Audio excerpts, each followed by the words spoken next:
मेला लगने वाला है। एक ओर लोग इस आस्था के महाकुंभ का बेसब्री से इंतजार कर रहे हैं, तो वहीं दूसरी ओर इस बार महाकुंभ में अखाड़ों के स्नान के नंबर को लेकर घमासान छिड़ गया है। सबके अपने दावे हैं, कोई परंपरा की दुहाई दे रहा है तो कोई भीड़ का तर्क। क्या है मामला, देखिए इस रिपोर्ट में।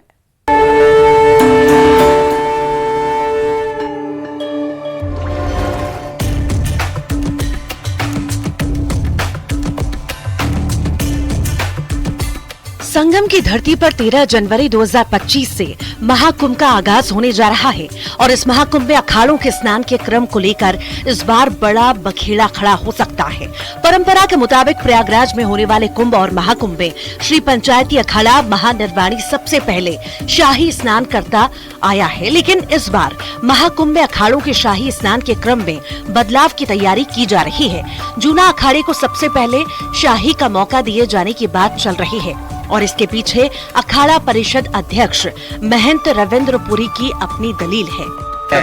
हमारा इस बार का जो प्रयास है, जूना अखाड़ा, इसमें लाखों की संख्या में संत महात्मा होते हैं और इसमें एक ही अखाड़ा नहीं है। इस अखाड़े में कई अखाड़े शामिल है। दत्त अखाड़ा भी इसमें है, आपने देखा हुआ हमारे किन्नर समाज भी इसमें है और नाना प्रकार के जितने भी दल है वो सभी दल जूना अखाड़े में है। तो मेरा प्रयास रहेगा, हम सब मिलकर के सन्यासी मिलके सन्यासियों का प्रयास रहेगा कि प्रथम स्नान जो है जूना अखाड़ा को दिया जाए, क्योंकि जब हमारा जो स्नान होता है उस समय जब जूना अखाड़ा हमारे पीछे होता है हमें धक्का दिया जाता है, हमें धक्का लगता है, क्योंकि जुलूस है। जुलूस कोई छोटा मोटा नहीं, बहुत बड़ा जुलूस होता है। जब लाखों की संख्या में संत होंगे, जब आपको धक्का देंगे, अब आगे बहुत कम संत है, पीछे ज्यादा संत है, धक्के से आदमी वो वाद विवाद की स्थिति पैदा हो जाती है।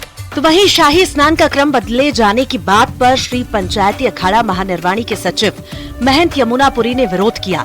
उन्होंने अखाड़ा परिषद के अध्यक्ष रविंद्र पुरी को दो टूक कहा है कि अखाड़े के शाही स्नान का क्रम संख्या बल से नहीं बल्कि परंपरा के आधार पर तय होगा। प्रयागराज कुंभ और महाकुंभ में सबसे पहले महानिर्वाणी अखाड़े के शाही स्नान की परंपरा है। आबादी संख्या परंपरा का आधार नहीं है। परंपरा का आधार है जो पहले से ही हमारा चलता हुआ क्रम आ रहा है और पहले क्रम में पंचायती अखाड़ा महानिर्वाणी प्रयागराज के इस पूर्ण कुंभ में और अर्ध कुंभ में, जो भी प्रयागराज में कुंभ लगता है, इसमें पंचायती अखाड़ा महानिर्वाणी, अटल अखाड़ा, ये लोग पहले स्नान करते हैं। उसके बाद श्री पंचायती निरंजनी अखाड़ा, उसके बाद और आनंद अखाड़ा उसके बाद करते हैं। उसके बाद श्री पंचदशनाम जूना अखाड़ा और उनके साथ में आवाहन अखाड़ा और अग्नि अखाड़ा, ये क्रम है। उसके बाद हमारे वैष्णव सन्यासी वैष्णव अखाड़े हैं, उसके बाद फिर उदासीन अखाड़े हैं और फिर लास्ट में निर्मल अखाड़ा। ये हमारे अखाड़ों के स्नान का यहाँ का क्रम है। कहाँ का? प्रयागराज का। और ये सदियों से चल रहा है, कोई आज से नहीं। उन सिद्ध पुरुषों ने कभी बनाया था सबने बैठ करके, तो उसको अब बदलने का कोई औचित्य होता नहीं।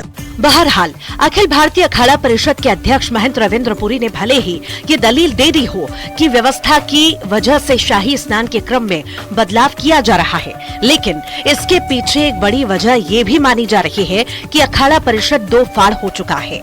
महंत रविंद्र पुरी का दावा है कि उन्हें 8 अखाड़ों का समर्थन हासिल है और महंत यमुनापुरी के साथ 5 अखाड़े डटे हैं। ऐसे में अगर महाकुंभ में अखाड़ों के शाही का क्रम बदलता है तो इस मुद्दे पर अखाड़ों के बीच घमासान देखने को मिल सकता है।